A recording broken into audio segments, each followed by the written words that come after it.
Childhood, growing and developing years of a person, this is meant to be a highly important time to create morals, fundamentals, and skills necessary to be a success.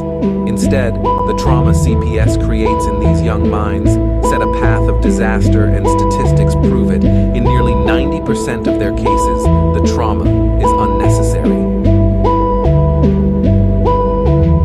Time is the one thing that can never be given back. CPS takes away moments in life that can't be replaced. The time just keeps going, doesn't mean a thing anymore. They left as children, and it's up to them when they come home if they know who you are. Each second away is time you will never get back. Studies towards incarceration. Now comes the honorable judge in the halls of justice, where the Constitution will hold strong, and your rights to life, liberty, and pursuit of happiness will trample CPS for all they have done to your child. The truth and corruption that's revealed to you is enough to make you sick. This is not America we were sold. Children are being taken from families at the rate of one a minute. It needs to be stopped.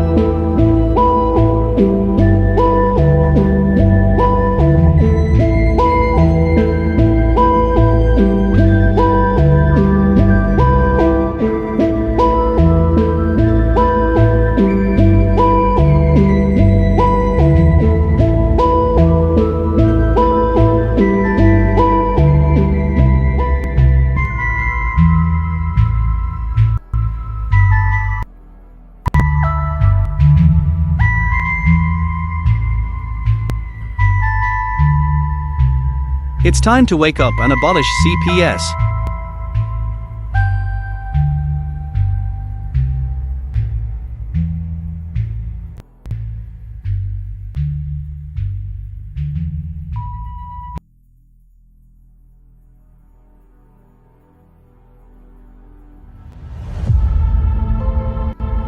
Psalm 127:3. Children are a heritage from the Lord, offspring a reward from Him. This suggests children are a precious gift from God to be valued and cared for.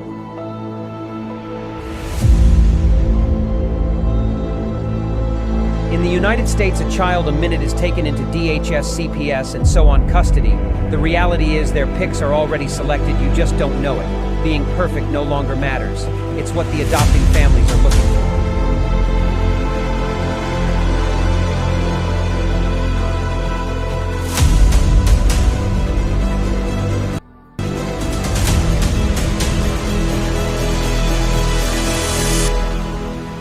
Who is it stealing the children, you ask?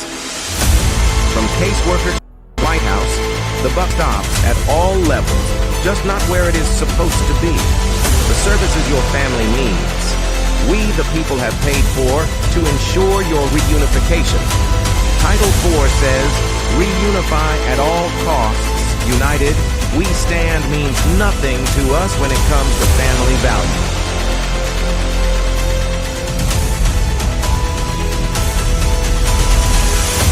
Children are being ripped away from their families. Parents are reverting to addictive behaviors to cover the pain. The trauma caused by child removal is just being recognized, and the results are atrocious. Termination of parental rights is not healthy for anyone, just profitable for the people enforcing the lie.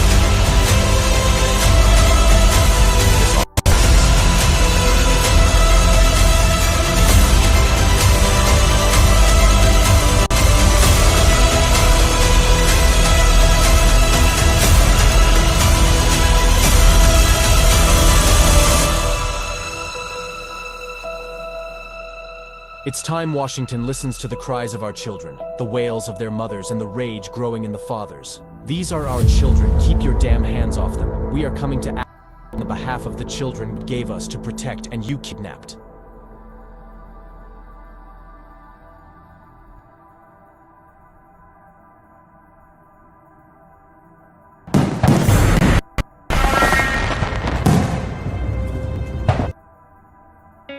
In the United States, CPS makes upwards of $3 billion per day on trafficking and selling our children. The corruption may start with the caseworker, but goes through the judicial system, passing the governor through the Senate and into the White House. The entire system has a hand in the business known as CPS.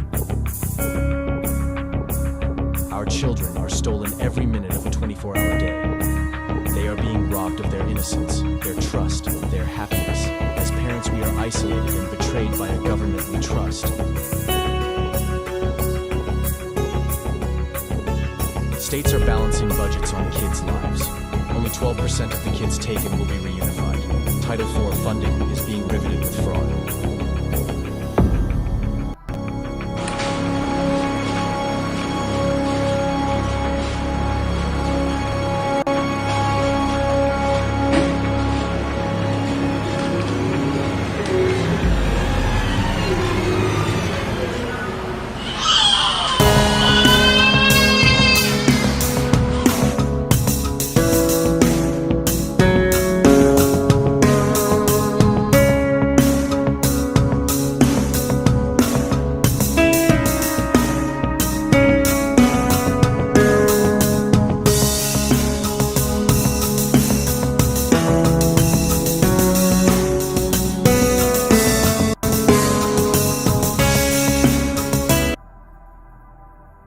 What's up, everybody? Welcome to this Tuesday edition of CPS Victims Hunting for Justice. I am your host, CPS Punisher, and tonight we are going to do a little bit differently than usual.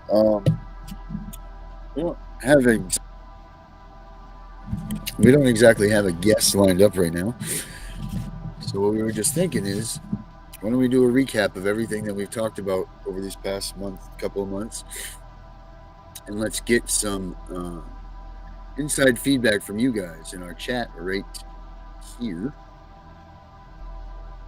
Boom, we have the chat layout right there. So we're going to let you guys, in a sense, run this gamut for us. I don't know where everybody just went, but they left. Whatever you guys want to talk about, whatever questions you have, please put them in the chat, and that's what we'll do tonight. And please remember, as always, be cool, be kosher with everything that you say on these chats. Be supportive of those that are around you. We're all here. We're all doing the same thing. We're all fighting together. So that being said, I'm going to bring in Melissa and Herbert here. Oh, Kim's here. Good. Kim's in the house. All right. So we got some Kim. Never mind. We can still do that, though, guys. Whatever you have to say, ask about. Do that in the chat. That would be great. Kim, how you doing tonight? Good. How are you? Oh, maybe we don't have Kim yet. Oh, she's there. Boom. There she is. All right. Good. What's going on? What's going on in your world? Like magic. Oh, hell. There she is. Just Poof. There's all her kinds face. of crazy shit. Yeah. What are you working on right now? What do you got going on? What do you got for a story for us? Oh, Lord. So Friday I went to court against an advocate or a person that holds themselves out to be an advocate, helping parents. Turns out that she's not an advocate. She actually is scamming parents to get money. She lies to parents about her own case in order to get parents to sympathize with her and give her money and them that she can help them get their kids back. And actually, she's been the reason that at least 3 children that I know of are not allowed to see their mother except for 4 days a month, and they're with their father, who has admitted to sexually abusing them. Jesus But Almighty! the reason. So what happened was, she's got a history of abuse against her children, whom she adopted out of foster care. These are Native American children. She adopted them out of foster care with her ex-partner, and she's admitted in court documents that she physically, financially, emotionally, and sexually abused the ex and the children. And she has people thinking that she's a good advocate and she's this good person and whatever. And instead of her being such, she's out there scamming people out of money and ruining people's court cases. So I found this out after I came up to Minnesota to help her. And being up here, I ended up finding out the truth about who she is. And when I found out who she was, she decided to start harassing me and filed multiple false police reports against me. One of them, she alleged that I stole $13,000 worth of jewelry and electronics from her. Just would not leave me alone after I'm blocking her. You didn't do that, right? You didn't do absolutely that, right? not. No, absolutely not. Just for the record there. Yeah, Good. for the record, I didn't. She actually admitted in court Friday that the only reason she filed the police report is the insurance company required it. Oh, Jesus almighty. Yeah. Do you know what? This is getting ridiculous, right? I mean, how many people are out there? This is what we always preach here is like, watch out for these people that are trying to take advantage of these vulnerable people like us that are looking for any remedy that you can find a quick fix. You know, like, look, I went and I did everything possible from the $50 roadside, attraction to, this, that, or this. I did anything that I saw that said that I could get my kid back. I did, and that's the way that our attitudes are, right? Like, we're going to do that anyway. These are our children, and we'll stop at nothing to get them back. So this leads to believe that there's a lot of room for people that are going to scam in this type of a situation, because you've got vulnerable people that have been, their hearts are torn out. They're lost. They're doing there's nothing that they can do, even though they're trying to do it. That feeling of just helplessness. So these people come along and say, hey, I'm going to get you your kids back, or hey, try my book or read my remedy and you'll get your kids back, making these false promises.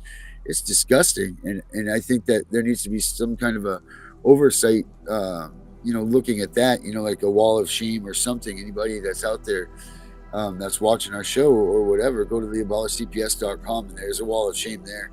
But if you find advocates or whatever that aren't advocates and they're liars, let's put them on that list. That way that we can't, we can let people know, don't do this, don't help these people out, or don't use these people. Because, I mean, we all run in a pretty tight-knit circle. Like, all of us know each other, or we know each other from here. It's like the 6 degrees with Kevin Bacon, right? Like, by the time we get to the 6th person, someone will know the other one from the other circle. So, I mean, we all pretty much know each other. So we know that we're all going to run into a similar, either a book, a person, a webinar, something, because there are a lot of people out there trying to scam on this type of situation, and it's just sickening. Yep. I mean, how many and people? Melissa and I had actually talked about once I went to court that we were actually talking about doing a podcast, talking about each individual advocate that we have proof are out there scamming parents. Yep. And this is one that we want to talk about. I'm going to have to, as far as this particular person, I'm going to have to delay it just a bit because court on Friday was a shit show. Due process was completely violated on both sides. The judge did not allow for evidence to be presented, testimony to be taken, nothing. It was basically Judge Judy without the cameras.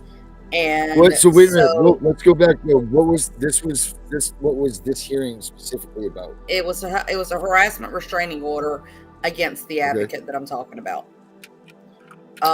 It was granted in my favor today. However, she has massive ability to be able to have it appealed because of the violation of due process. And I've already gotten ahead of that because yesterday I filed a motion asking the judge to reserve her judgment because of the violation of due process, and asked her to recuse. And she went ahead and did her ruling today. So I've got to get ahead of this again, because if I allow for this so-called advocate to get in there and try to be the one to appeal it, she's going to win on the basis of violations of due process. But if I go in there and try to get ahead of it to have a rehearing and have actual fair hearing, then the likelihood of her getting this reversed is going to be less.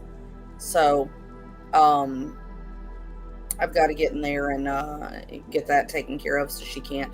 She tells people she has all this legal knowledge, and she has no clue. I mean, it was completely evident. Hey, is she going to be smart enough to appeal it? No, she's not gonna. She'll know to appeal it. How to appeal it? No. But she does have another person that has a little bit of legal knowledge that's working with her. And so there's a possibility that she might be able to get somebody to maybe help her. But even if there is no possibility of her knowing how to do it, I need to make sure I do it, because if she just half-assed does an appeal, and just writes it out and says, I want to appeal this because I didn't get a chance to present evidence, then that can be overturned just based on that.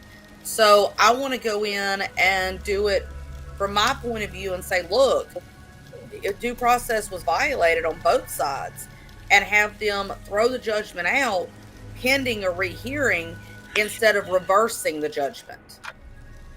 Right. So that way, because if they reverse the judgment. Do what? I mean, what did you? Oh, sorry. I would file demanding a de novo of it. Well, I can't demand a de novo because there is a record. There's other grounds to do novo other than a violation of the having a record to do. You look it up. Now, Melissa, we can barely hear you. You sound muffled. Yeah, you're mumbling. She lost one of her Bluetooths today, so she's very upset. Yes, what's up? the Bluetooth took a long walk off of a church here, and I think it's still sitting at the DHR office. She left it. Yeah, she left it hostage over there at the. You left it with the enemy. Damn my Bluetooth! What the hell? Now, what do you? Well, what do you say? can call up there and ask them, and if it is your. Oh, I'm sure, just like the kids, right? Yeah, but I own those, so Right. of course I'll keep those. Hey, what? Do Yeah, you, but what her do you say one is her church one now? earbud's not going to do them any good. Right, they need the pair so they can You return know, them they got themselves. the box. They don't need the pair. They can use just one. Oh yeah, the box Oh, is okay. where it's at. You're right, in earbuds. You have Okay. the box, you don't have nothing. Hey, so what are some things, Well. Kim, that you could say if you're hiring an advocate or you're having someone help you out? Do you have any sure tell signs that someone's a little fruity, or they're really not going to have your best interest in mind, or something? Is there something some surefire way that you can tell that these groups or people aren't good for whatever you're asking? The first thing is, if somebody asks you for money straight out, you need to look at them. You need to look at them With two heads? skeptically. Yeah, you do, because a true advocate is interested in getting children out of the system. They're not interested in making money. I know we all have bills to pay, but a true advocate is not interested in making a profit. So if the advocate says, okay, look, send me your paperwork, let me take a look at it, and I can help you with this and I can help you with that, and then they can come back and say something like, you know, with me, I can legal writing. I can actually somebody for the actual writing of documents. So if I have somebody that says, okay, I've got all this stuff I want to use in it, I don't know what to do with it, you know, but I have this motion I need written, they can get me everything. This is what I want to use, and then I can write it for them. And I will actually charge for that, because that takes a significant portion of my time, and it keeps me from actually being able to work my regular job so that I can earn an income. But I don't charge for anything else. I don't charge for, you need me to go to court if it's somewhere that I have the ability to get to. I don't charge. If it's somewhere I don't have the financial ability to get to, then obviously I'm going to say, if you can get me there, I'll be there. If not, I'll be here via phone. But that's, do what? I said I typically only charge for gas. Like when I went to Maine, they just covered my fuel of getting there and back. Right. Like, yeah, so like if you can get me there, you know, however you want to get me there, if you can get me there, I'll be there. With this particular advocate that I'm talking about, I actually completely, totally moved. Melissa and her husband came up, and, well, her trying to be ex-husband, anyway, they came up and helped me move my stuff down near Melissa so that I could have it somewhere that I knew it was safe. And I could travel up here to Minnesota to help this advocate. And when I got into her home, she's wanting me to do all this legal work for her and pay all of her bills. And that's not the way things work. The other thing is when you have an advocate that, without looking at your paperwork, starts spouting off, we can file this and we can file that and we can file this and we can file that, and they haven't had a chance to look at your paperwork, then you know that that advocate probably is recycling something that they got from somebody else, and they really don't know what they're talking about. Okay. When I speak to parents, I will talk to them. I say the same thing about advocates that I say about attorneys. If they come in making a whole hell of a lot of promises, they're full of shit. Yes. Yep. I never when I had talk an to parents- attorney making promises. when I talk to parents and they give me a synopsis of their case, I'll say, okay, well, we could, based on what you're telling me, we might be able to do this or we might be able to do that. But I would have to see the files before I could determine if that's the right way to go. If you ever have an advocate that approaches you in such a way to try to give you a guarantee or make you feel like they're guaranteeing, if you give me this money, I'll get your kids back, that is the run. Because it doesn't matter how many kids I've gotten home, I'm still unsure of myself. And any good advocate is going to still question everything that they do. I agree. Ego is not a good place. Ego is not a good thing to have in an advocate. Right.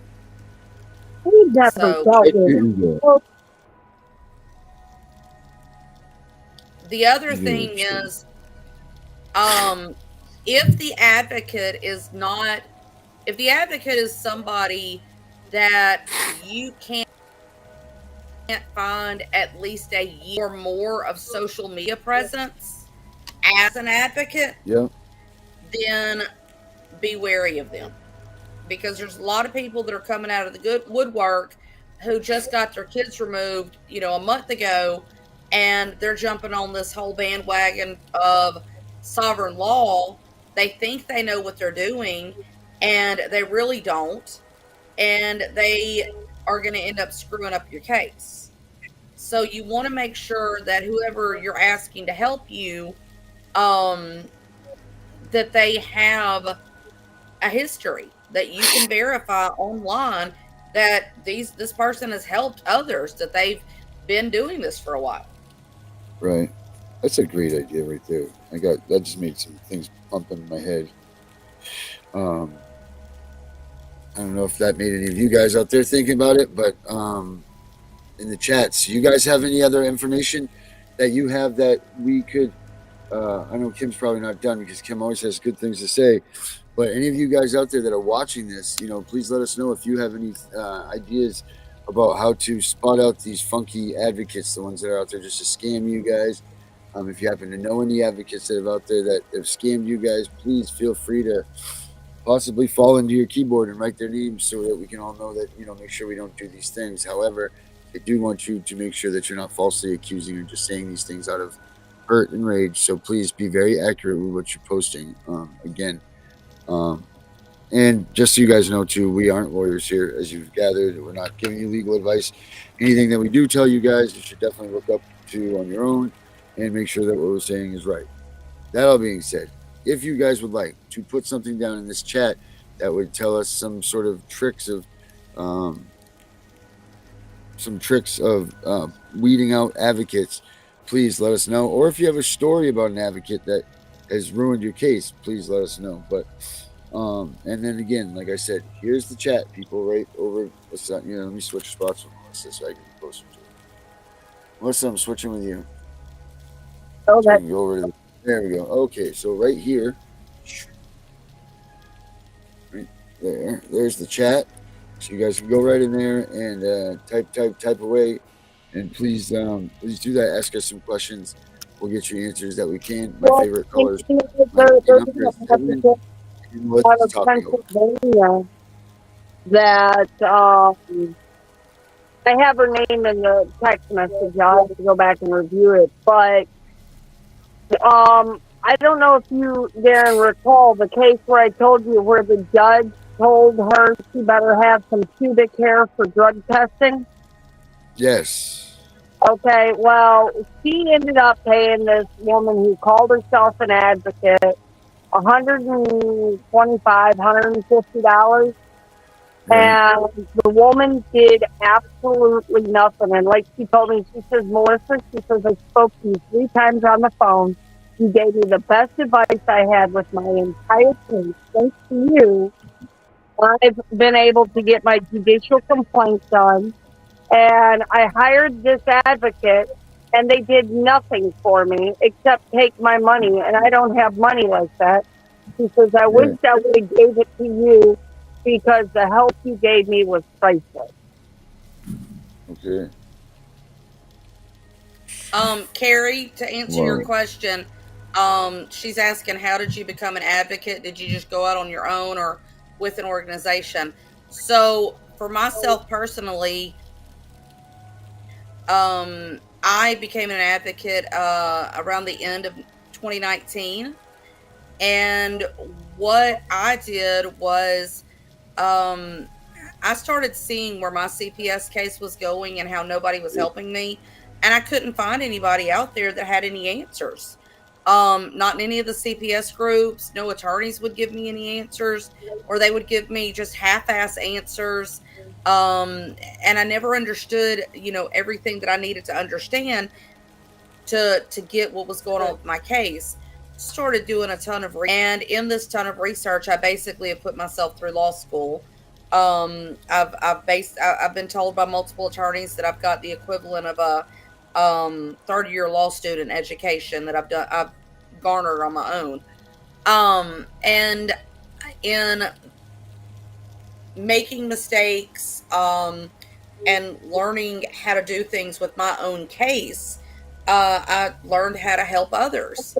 And I just went out on my own and I developed my own organization. It's out of Alabama. It's called Parents Helping Children.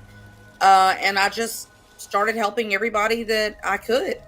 And at first I wasn't charging anything, wouldn't take a penny from anybody. Now the only thing I will accept money on is I will take money if you want me to actually use your information to draft a document. I cannot, as a paralegal, I cannot give legal advice and I cannot do legal research for a parent.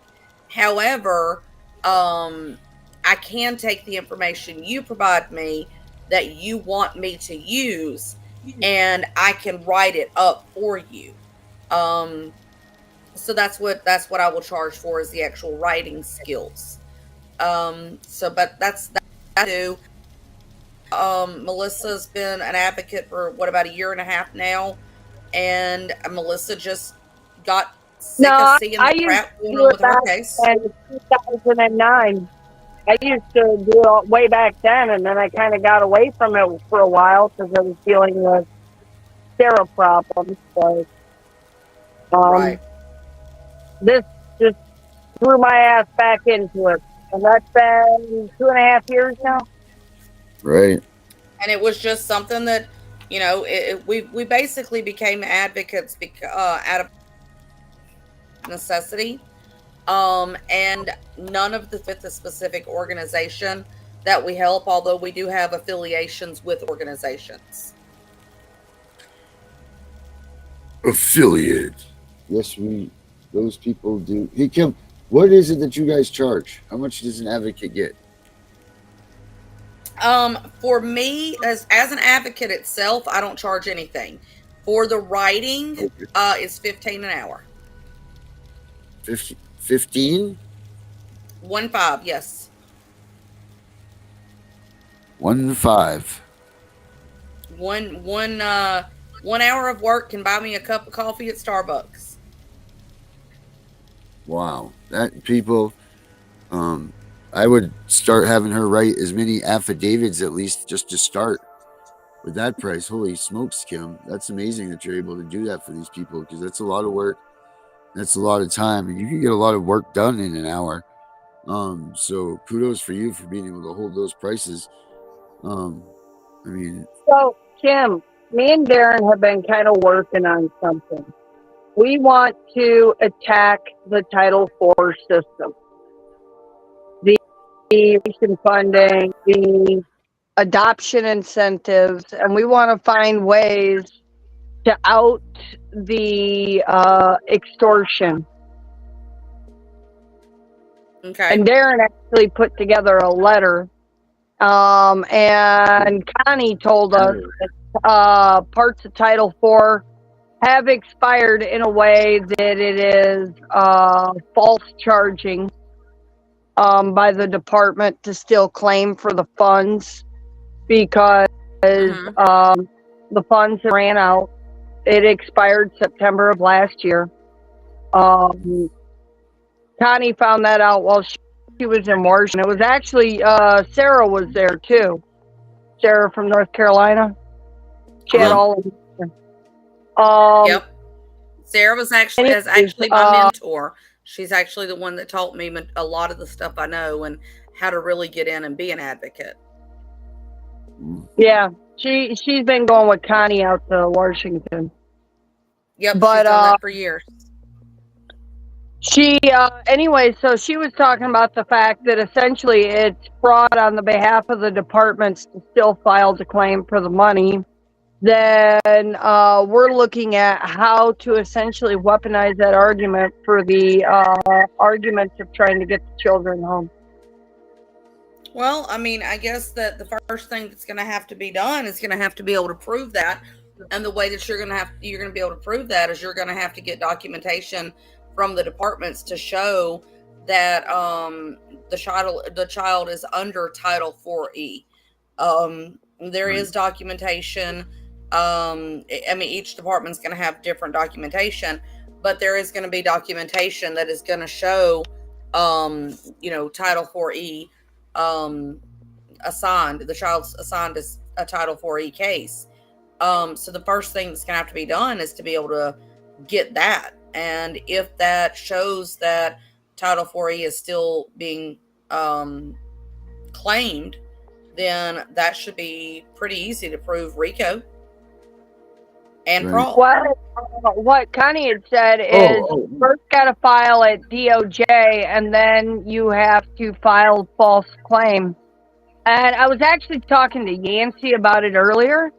And Yancey had named some other law. He says, if we can prove this, he says, under this, there's the option to do a case this way.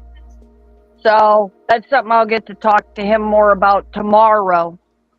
Okay. So I want you guys to hear this today. And this is what's so awesome about social media, other than the fact that I started looking it up, and I'm pretty sure I verified most of it. There's a couple of things I needed to look up still, but our great friends over there at the hold on a second, sorry, I can't two things at once. Can't chew bubble gum and rub my head and stomach at the same time. Can't do a lot of that stuff, or whatever that is. What is it? Pat your stomach, rub your head, or something. You know that thing right there. I can't do that. But check this out for all of you people that are talking about suing and RICO and 1983 and all of this stuff. Our great friends over at the Wicked Warrior place, are on their chat today came up with this thing here. Okay, I'm not gonna share it. Well, yeah, hell with it. I'll share it. Oh no, I don't. I don't want to show my friends things. So the article starts with this thing. It says, "I think for those of you pursuing fraud upon the court, you should probably read this." And there's an article by a different man. And then it says right here under it are these messages, right? It says, "Moreover, in a civil rights action, parents cannot appear pro se on behalf of their minor children because a minor's personal cause of action is her own and does not belong to her parent or representation." That's Shepard versus someone. It's blocked out. I can't see it. That's at 1983 action citing Chum and Youth Orchestra found of Buffalo Incorporated. Next thing says, holding in the 1983 action, that under the federal civil penalty 17C and USC 1654, a minor child cannot bring suit through a parent acting as, I can't read what that says, but something next friend. If the parent is not represented by an attorney, therefore Peterson, a non-attorney, cannot bring this action on behalf of her minor child without legal representation. Should Peterson wish to pursue claims on behalf of her child, she must obtain counsel.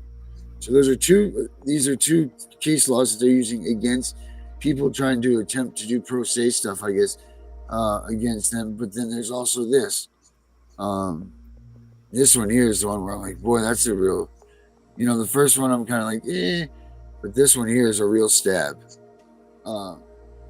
In the instant case, CPS is not a person acting under the color of state law for 1983 purposes. See Will versus Michigan Department of State Police. Plaintiff therefore fails to state claim for relief against CPS. Additionally, a state agent may not be sued in federal court unless the state has waived its sovereign immunity under the 11th Amendment or Congress has overridden it. Puerto Rico Aqueduct Sewer Authorizer Medcalf Eddy Incorporated. Then it says Pennhurst State School Hospital versus Balderman, 1984. And it says in enacting 1983, Congress did not intend to override the traditional sovereign immunity of the states. It's Whittington versus Milby. It's therefore the claim against CPS is also barred by the 11th Amendment. See Robinson versus Child Protective Services, 2007. Blah blah blah. Accordingly, plaintiffs' claim against CPS will be dismissed for failure to state a claim upon which relief may be granted. Yeah, so what that means is that whenever an attorney writes a motion, here I'll pull one out here real quick. Let me okay, I'm gonna cover up the top part of it because this is related to that advocate that I was speaking about, and I don't want her name exposed yet, just because I don't want any retaliation when the appeal part goes.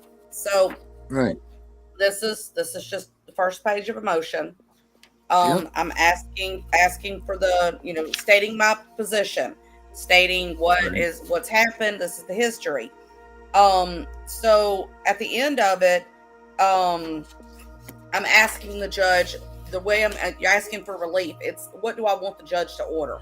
What do I want the judge to do? That is the. Oh, Kim's frozen.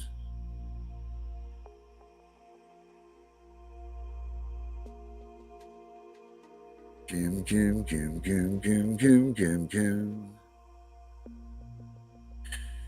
Kim is frozen. Yeah, I think we lost her. Oh, no, I lost Kim. So what do you think about that, Melissa, what I just read here? We just lost a couple of viewers here. I don't know if tonight's show isn't as exciting for them as not as usual, but I figured we should get some laundry out anyway. But please bear with us, guys. Kim will be back here. Sometimes we got to do these shows so that we, keep things, up to par. We want to be in touch with you guys that are watching this.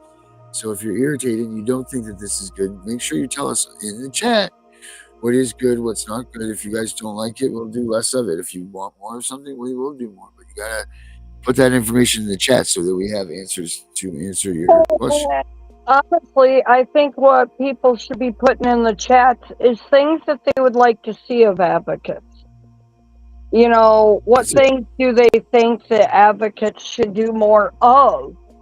Because, for someone like me who, I've went all over the country, sticking my nose into cases everywhere. So I can run through the case law really quick and it all makes perfect sense to me. But when dealing with some of these families that are less than adequate with case law and everything else, a lot of people steamroll over them. And they throw in a lot of big words to make it sound like there's something greater than they are. And then they end up doing a shit job, and the person don't know what to expect. Therefore, what do people expect? What do they want to see? What do they think are the strong points that an advocate can help with? Right. And you're right. What things do they think, or what things are they thinking that they should help with? And what do they think advocates can actually accomplish for them too, right? Like, not just what can they do, but well, I mean, if Connie ends up getting that one case law pushed through Congress there, you know, advocates will be able to go in the courtroom and help parents in a pro se argument. Yeah, because they'll be able to sit there and help push the case in the correct direction.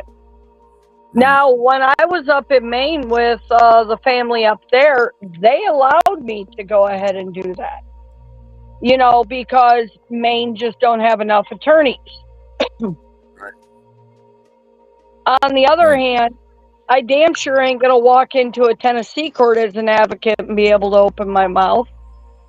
So, you know, I think it's a little bit of everything. Advocates should listen to find out more of what's requested of them, instead of steamrolling over these people and just because you can throw some, you know, legal garble bullshit at them, that you're dazzling them, you know, and producing nothing.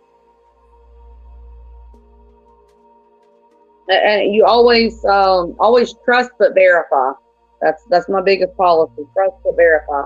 Never hand anybody any money unless you have verified that they are who they say they are. They've done what they say they done. Don't just sit there. I mean, you wouldn't just hand a complete stranger $100 and say, "Hey, would you go buy me, go buy me some coffee or some cigarettes?"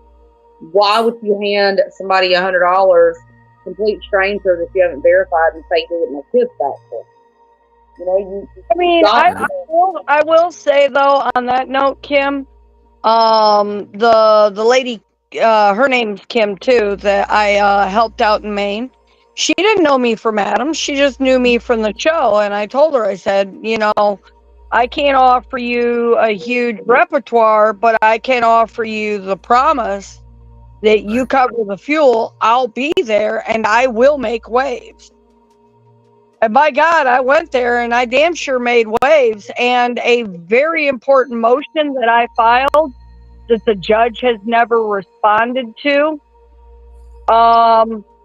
we may turn around and file something against that motion, because it was a Rule 60B, and the judge acknowledged it, said she was going to hold a hearing on it, and then refused to ever speak about it again. And Maine has a 90-plus day rule. So it's only now at the point that we can argue that she failed to hear the motion and ask for an appeal on it. Right. So, I mean, appeal is your right to have an appeal. I mean, a lot of parents don't realize that if a judge doesn't respond to your motion, it doesn't mean you have no recourse. When the judge does not respond within the time allotted by law, like, for example, in Alabama, they must respond within 14 days. That doesn't mean they must schedule a hearing to discuss it within 14 days. They must hear your motion within whatever allotment it is by law. If they did not, it's called denied by operation of law. That means that you are in the you are at the first step to the ability to appeal. So you can go in, you can file a motion to vacate, alter, or amend, which is asking the judge to reconsider their denial. And then you start that 14-day, 30-day, whatever it is in your state process over again. And if the judge refuses to respond to that one, again, with a granted or denied, then you can file a notice of intent to appeal and you can bring it up to a higher court. But when you go to appeal, and this is what a lot of parents don't understand, when you go to appeal, you cannot appeal the entire case. You can only appeal the one part that you're arguing. And that's what I've been preaching a lot of lately is saying, listen, people, make sure, because your attorneys aren't going to do this for you. Your court-appointed attorneys are not going to do this. Make sure that you get every bit of information you can get into your trial. Make sure it's brought up. Make sure it's inserted into your trial sums, whether I don't even care if it's a sentence. Just make sure it gets in there, because they can only argue what was spoken or what was done in that trial, whether it was legally bound or however. But if you have, your caseworker lied, well, guess what? If that wasn't brought up at your trial, no dice, Chino. You don't get to ask you that question in an appeal. Caseworker lying is obsolete. It has to be what is brought up in your trial. That's the only thing that you can do to argue in your appeal. And it also has to be by breaking the law. So, I mean, people just think that your appeal allows you to just go in and start over. That's not the case whatsoever. So make sure if your lawyer doesn't get a bunch of information in that trial, you do it yourself. Make sure that you put it in your evidence. Do something. Make sure that stuff comes along, because you'll be stuck there. And they're doing this on purpose. That's why you're seeing day in and day out, appeals are denied, because they didn't ever argue anything that was arguable. They never brought in anything that was questionable, and they sure as shit didn't bring in anything that was favorable towards you. They all have the same case. And another front on the appeal. So when you have a court-appointed attorney that does a shit job for your trial, and you didn't get to bring in the important arguable evidence, this is something that me and I guess you could say my little legal team between Richard and Yancey and all them, we've been discussing. And that is where your Rule 60 motions come into play, or your Rule 55 motions, because those are the motions that allow you to bring in the argument of a new evidence not heard in your trial. And it is an appealable document. You get to use your trial, you get to use that motion. It really is a hindsight motion where you can finish rounding off your arguments by putting it in that motion and use that motion to ask for your appeal. Right. The other thing is, one of the things that I do with the parents that I help is I teach them how to do what's called a parental court report. CPS, before any court date, CPS does a CPS court report.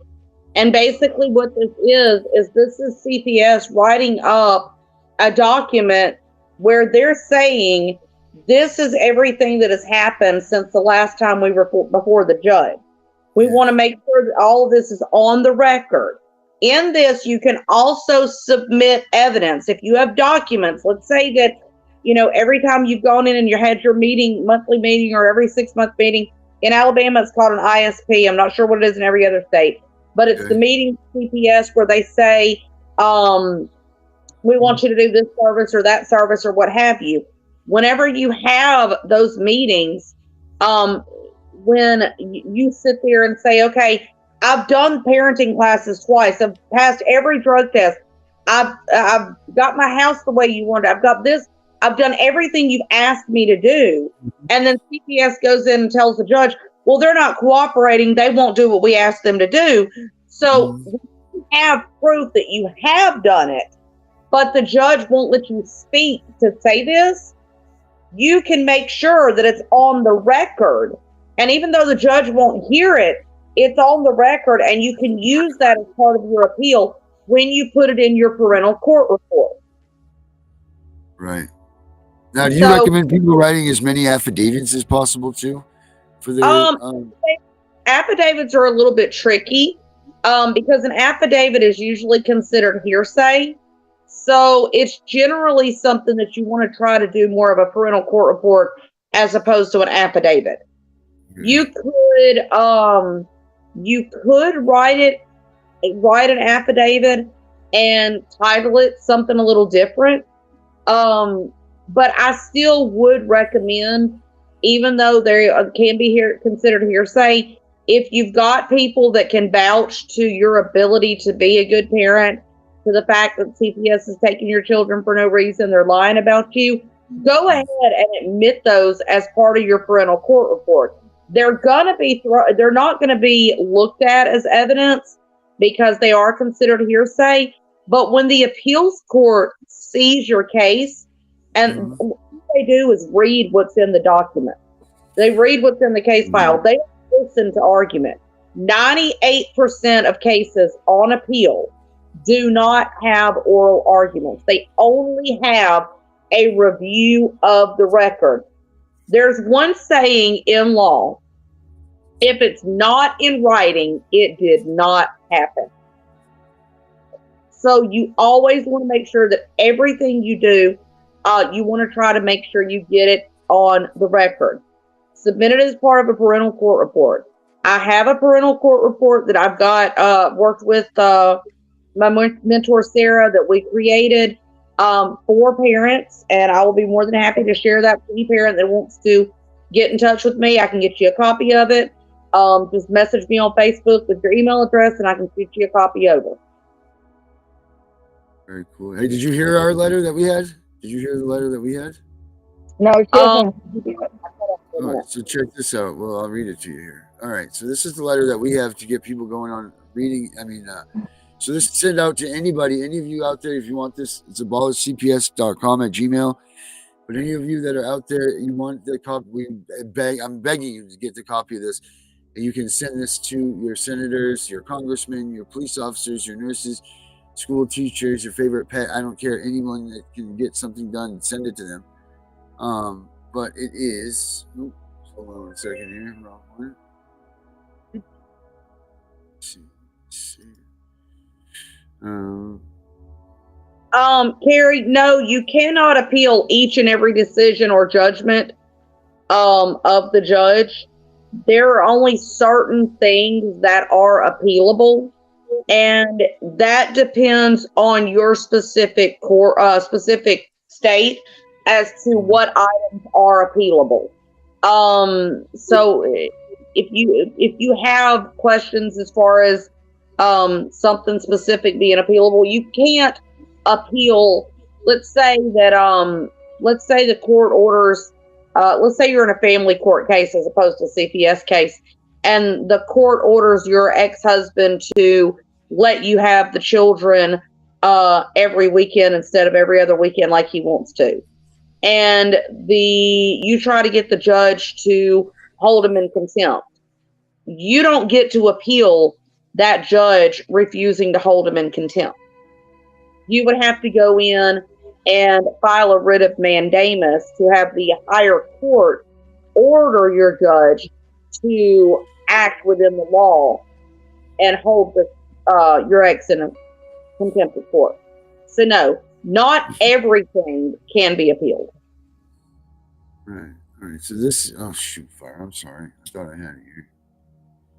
This letter, though, like I said, this letter is going to go to whomever you can to get it there to investigate what is going on. And it says, Dear State Child Welfare Agency, U.S. Department of Health, you get it, whoever you're sending it to. It says, I am writing to formally request an investigation into potential misuse of fraudulent activities related to Title 4E federal funding for child welfare services in our state/area. Specifically, I have concerns that Title 4E funds may be improperly utilized or reported by a little space for all your information. Some of these issues I'd like to investigate include, and you put those up there, failure to make reasonable efforts to prevent removal of children from homes, improper determinations of eligibility for Title 4E funded services, unauthorized use of funds for purposes outside allowable child welfare services, falsification of data or case records used to draw federal funds, failure to properly account for funds or comply with auditing requirements. Then you have a little space there for specific information that will help you. You put that in there, a couple sentences, and then it says Misappropriation, or fraud involving these federal funds deprives at-risk children and families critical support services. It also violates the intended purpose of the Title IV-E program. I urge you to promptly investigate these claims and take appropriate enforcement actions if violations are found. Safeguarding the integrity of child welfare funding is extremely important. I'm available to discuss this matter further or provide additional information as needed. Sign it, ship it off, send it away. And let's see what we can do, people, because someone's got to listen if a bunch of us are sending these letters. So email me, I'll send you a copy of it. You can make 10, 20, 30, however many you can make, and just send these things out there and let's get the word out, because the more investigations we can do, the more tied up they are going to be, and the easier it's going to be to stop these children from getting snatched up by them. So they're not, there's no surplus right now, so they're not too concerned about something else to be done. A very good friend of Connie Reguli is Terry LaPointe. She's a journalist. And Terry just wrote a book called Voices That Will Not Be Silenced. It's available on Amazon. It is a fantastic book. It tells about what happens with CPS. It can tell about not just Child Protective Services part of it, but the Adult Protective Services part of it. The name of it is Voices That Will Not Be Silenced. You can order it off Amazon, and if you have the ability to be able to order a copy or two, I would suggest order a copy and send it to your state senator. Send it to your local representative and tell them, I would like you to read this. Please read this book, because Terry's never been a victim of CPS. She's never had any family members be victims of CPS. Terry has only written the articles that she's written from a journalist standpoint, somebody that's looking in from the outside. So everything that she's written in this book, Voices That Will Not Be Silenced, she tells about parents whose families have been destroyed by CPS. She tells about the things that we try to talk about and get out that nobody wants to hear from us because, you're just whining because you're a bad parent and you got called.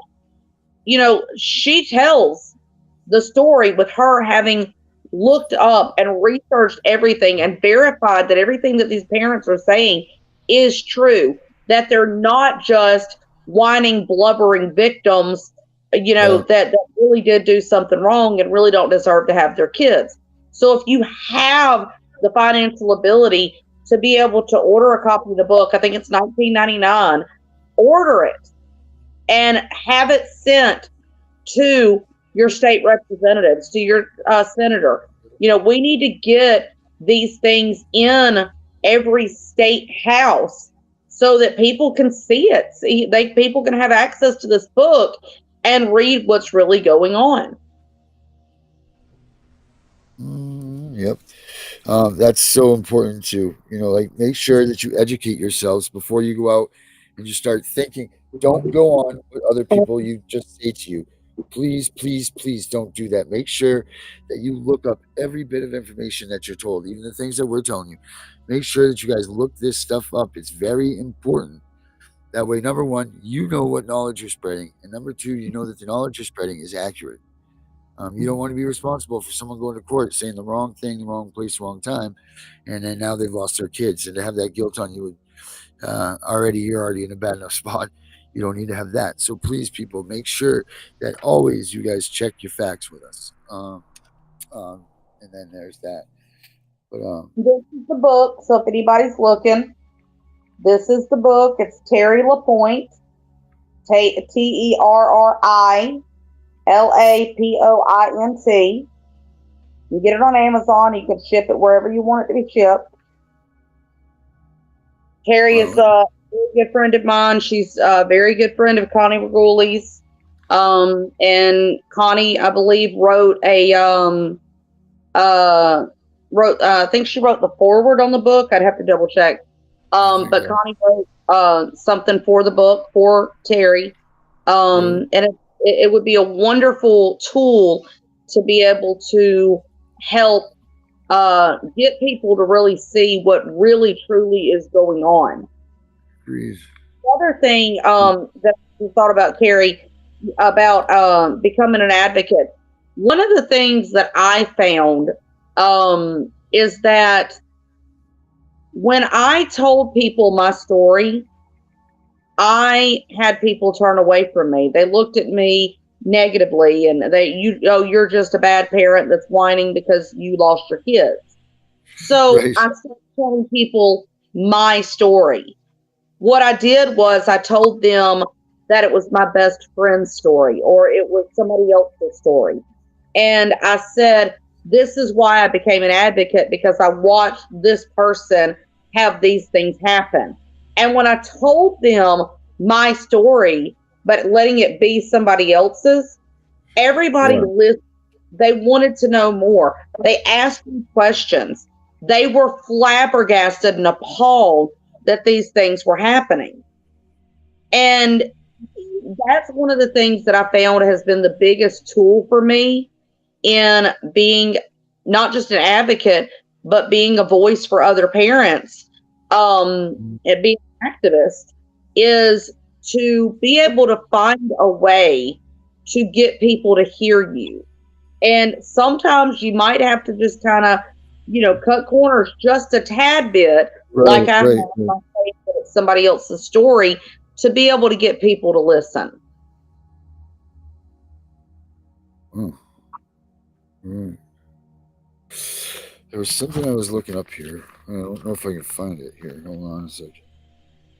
Do you have any specific case law or anything, guys, that you, or girls, that you can think of that you want to make sure that you use in these situations, or that you would cite for your own purposes, like, the smokestack, or like anything along those lines?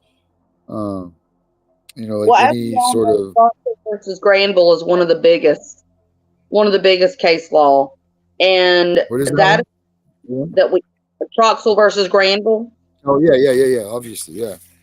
That is one of the biggest one, and everybody needs to try to use that some way in their case. Okay. So that we can fortify that case even stronger. And what is the base of Troxel versus Granville for these people? Troxel versus Granville basically says that parents have the right to parent their own children without the interference of the government. It's essentially, there's a lot more legality to it. Right. But like Darren said, look at everything.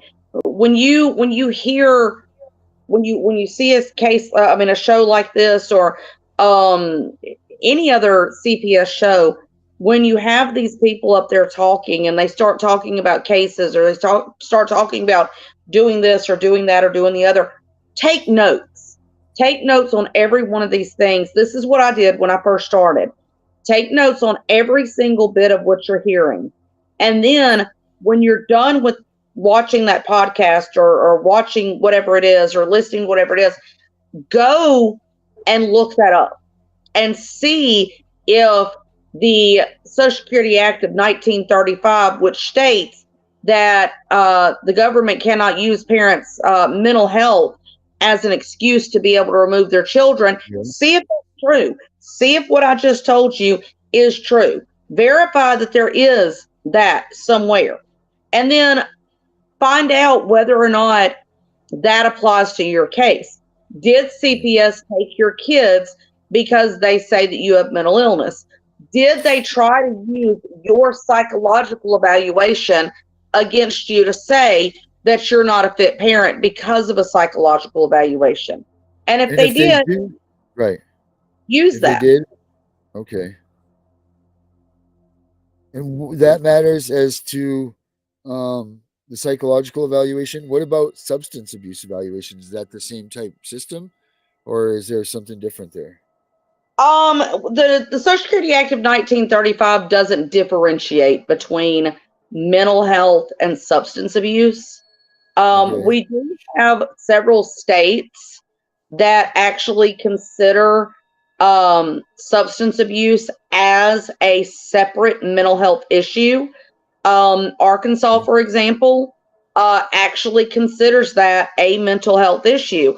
And if you are somebody who's got repeated DUIs, you're not necessarily locked up, but you're forced to go into rehabilitation programs. Right. They know that just locking you up, criminalizing your mental health issue, is not going to do anything to help anybody. Right. So it really kind of depends.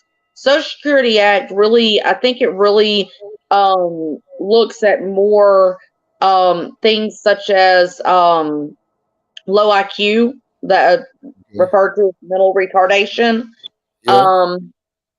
Down syndrome, things that you would look at parents and not wanting to judge, but you would judge them and say, I'm not sure if you could actually take care of your kids because you weren't even smart enough to be able to graduate high school, or you're not smart enough to be able to count money to work at McDonald's, what have you. Those kind of things were definitely meant with the Act of 1935.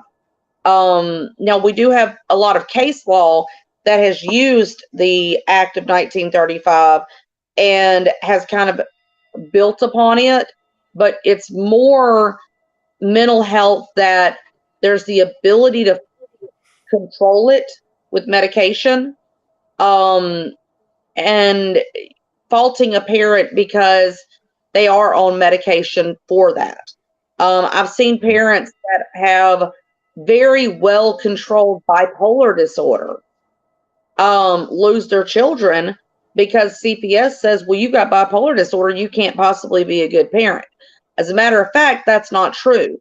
There is an attorney, a very well-known attorney in Florida, so well known and such an outspoken advocate against CPS, that they actually went after her in a similar fashion that they have Connie.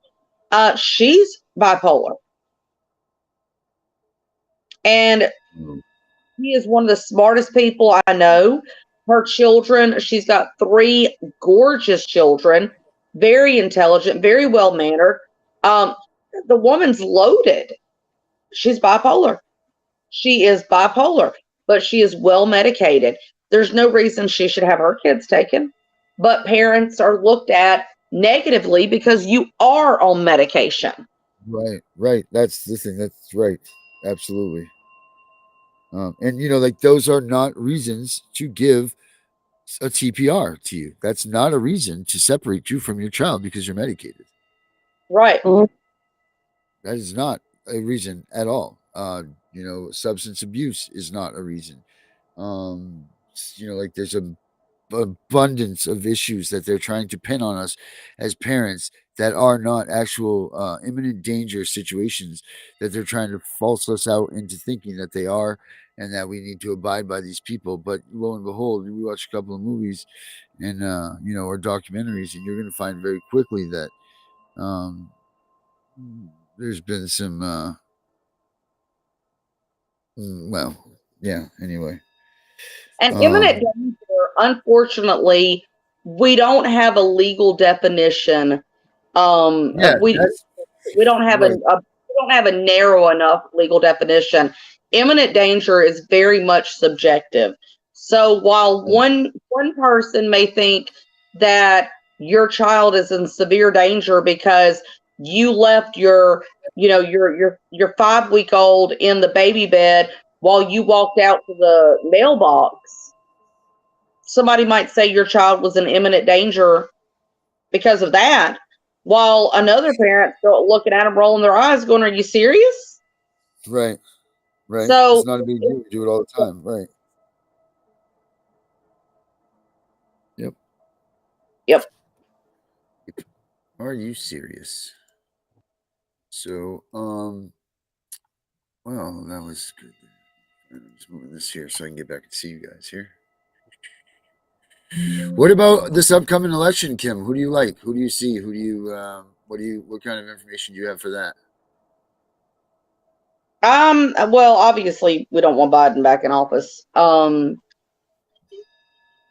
You know, I'm really worried that Trump is going to, that the whole trial with Trump is going to end up lasting long enough that they push past the election to Right. where he doesn't qualify to be on the ballot. And I think that's all.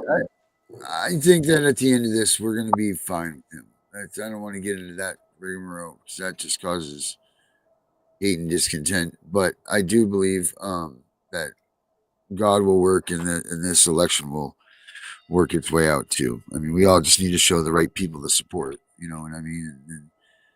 I mean, we all know that White House right now is full of pedophiles and the people that are below them are. And, you know, it's common sense that we should be able to know that we need to get that administration out of there and move that along. But as far as state senators and judges and all of these things, do you have anything like that keep an eye on for people and wherever? Like, is there any place that you've seen a prominent Democrat or Republican, I don't care which side they're on, as long as they're about helping abolish this system, and as long as they're helping, wanting to help the children and the adults that are being trafficked, that's all, that's it. I mean, because you haven't heard Josh Hockley making much noise lately. He came out with a bang, and I don't know where he's gone to now. But anybody else that you've noticed too? No, nobody that I've really gravitated towards, or anybody that's made me want to listen to them twice. Right. I mean, even with what was it? Vcek was up there for president. That was something that we had a strong backing for him in Alabama with the Republican Party, and I'm a card-carrying member of the Republican Party in Alabama, and we had a strong backing. And I was there when he spoke in Alabama, just the day before the debate that took place in Alabama. And I just couldn't get behind him. I mean, he talked a good game, but there was just something in my spirit that just did not feel like he was the right person. The energy wasn't with you. Yep. What about you, Herbert? You got any politicians or anything out there that you think people need to either pay attention to, watch out for? No, it seems like there's something going on in our nation beyond Biden and beyond Trump, based on all that's going on. Right. I feel this. I can't put my finger on it. It's not about Republicans. It's not about Democrats. It's something bigger. Right. What is it? What's the elephant in the room? What are you thinking? Can't identify. I can't identify what the elephant in the room is. Wow. I can say this, that as recent as this week, which is Monday. Today's what, Tuesday? I think it was Sunday or Monday. I heard that number one, Mexico is going to have something happen with the migrants coming in through Arizona. They're going to put almost a halt to that because they're using my state as a gateway to the rest of the United States. Which is Arizona. Yeah. We don't see them here as much as I see them in Chicago and New York and other states, but we don't feel it here like that. But they come through this state. Come through, they drop them off.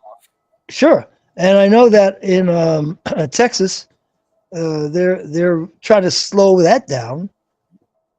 So they're coming through between California, Arizona, and Texas. And I believe that Mexico has stepped up to the bat to try to slow it down. And I heard that this week. All right. Well, I mean, Mexico's... That's accurate. I'm sorry, what'd you say? I said, hopefully you were given accurate information. Yeah, usually I get, because I live in the state, so Yeah. I get first-hand information. Yep. I know that they have a couple of bills out there where it's just a bill, but they want to make it so that the farmers where migrants are going on their farms, they're trespass, and they want to have a bill. I'll send it to you, Darren. A bill that says shoot anybody on your property. Sounds horrible, but that's Arizona, and that's a bill that they actually put in. They actually have something similar in Florida. Yeah. What's it like in Florida?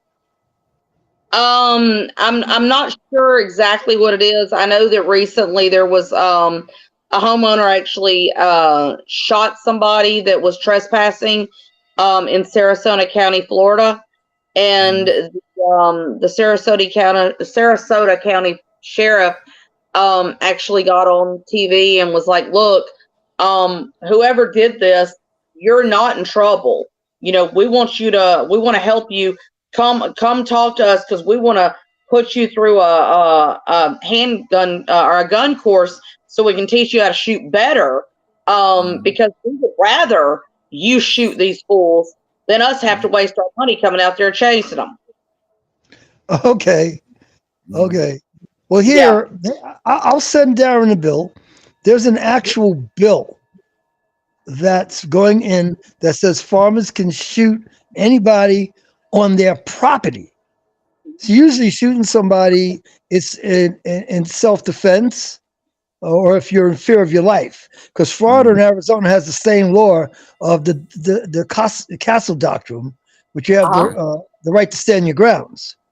But you don't have the right to protect property. In other words, if somebody was stealing your car, you can't shoot them. You see? But if they pass that bill into law, you could shoot somebody on your property. That'll be legal.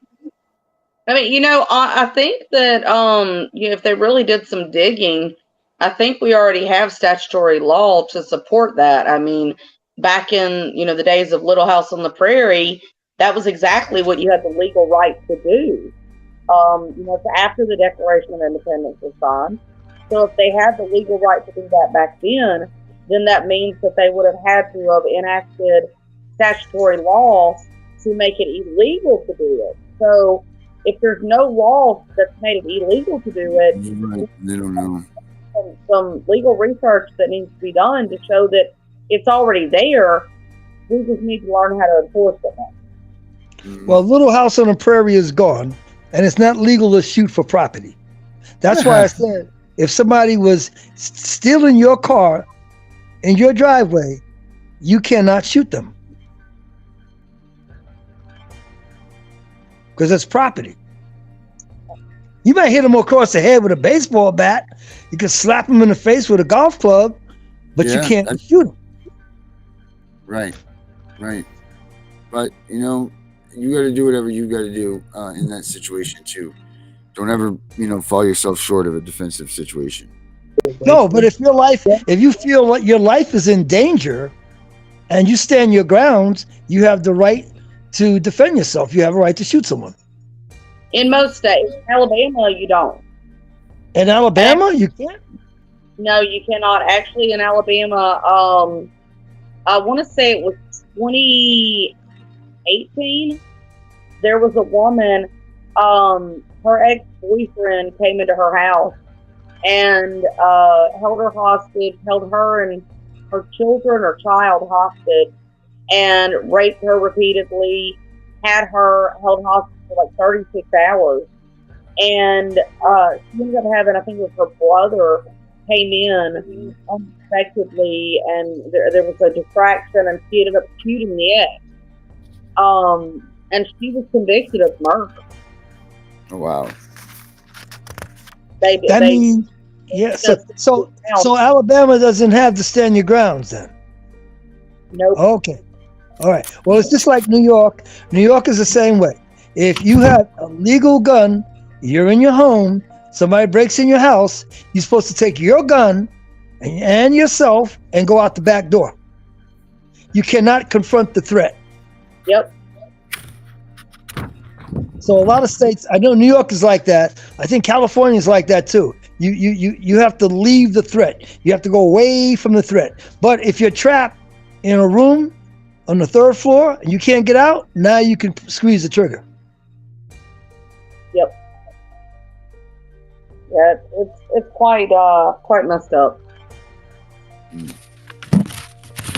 A lot of this is, but we're sorting through it all, and we're gonna get there. This hour just cruises right by, guys. It really does. Do you have anything more that we need to say? I mean, are we going to go? You guys ready to go to the last word? Oop. That was my key. If anybody saw that, wondered. What do you think? Well, you ready to go to the last words? If you earlier you had suggested that we do a advocate wall of shame. Mm-hmm. If parents, if anybody wants to add a name to the advocate wall of shame, make certain that you have verifiable proof of the things that you're saying. If you do not have verifiable proof, you can say that this is my opinion of. Right. That's why this advocate that I've been dealing with, I have not named her name. I will not name her name until we are completely done with the restraining order, even though the restraining order was granted on Friday, because there is an appealable issue. I'm still not going to say her name until we are solid on that restraining order. Once we're solid on that restraining order, and I have stuff that I can say, this is the court record, then I will talk about it. But if I go and do it before then, she can go after me for slander, even with me having documents.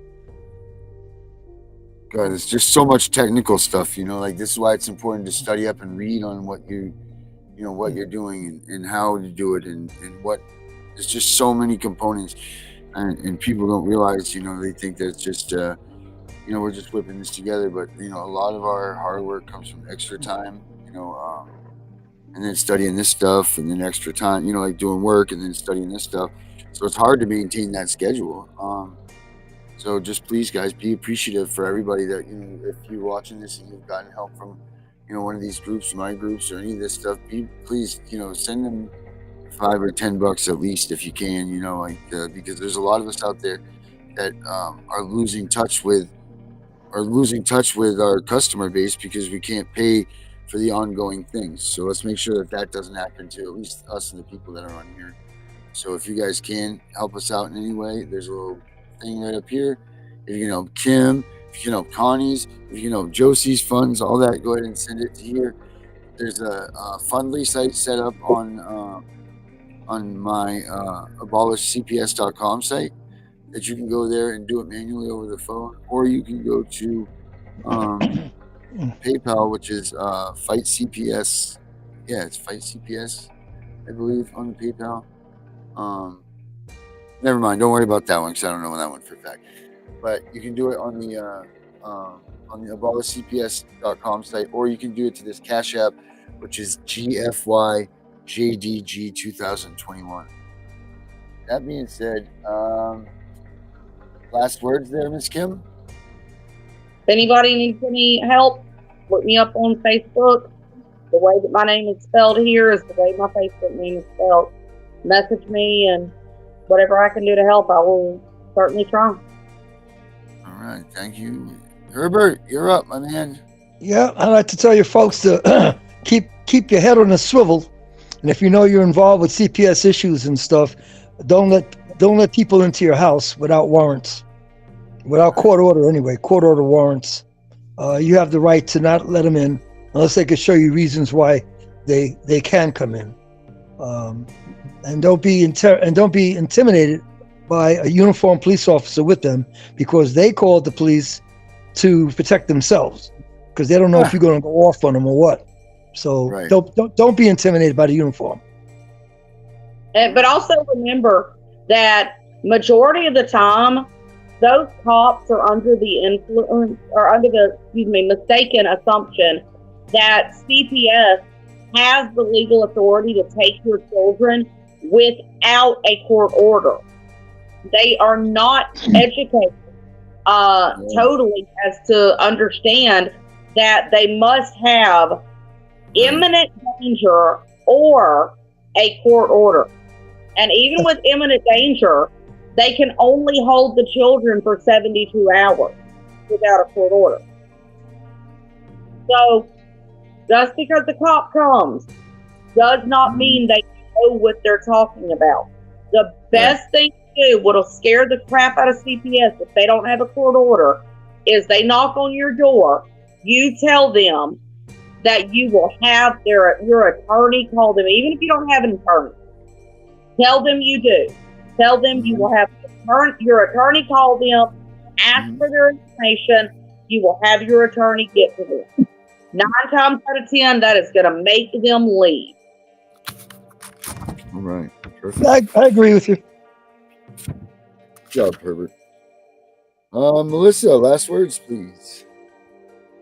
Don't ever quit fighting for your kids. No one will love them the way that you do.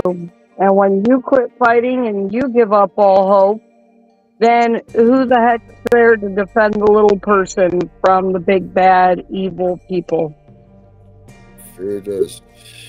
All right, guys. Well, thank you guys very much for tonight. Melissa, you want to take everybody out of here? That would be great. Thank you all for being with me tonight. We'll be on tomorrow night, same time, same place. And Kim, I want you to come back very soon, please. Thank you. Will do. All right. All right, guys. All right. Well, you've seen tonight that we need to pay attention to what's going on in the world of the advocate, because there are many out there that will be there to help you, but there are many more that are out there to hurt you. So please, excuse me, be wary of where you're sending your money. Pay attention to who's giving you information, and make sure that if they are giving you information, it's the right stuff to do it. I am the CPS Corruption. I'm out of here. Good night, guys.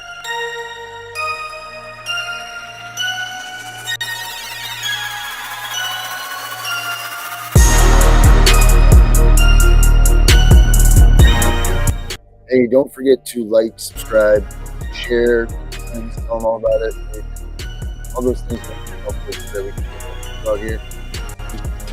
Have a good night, guys.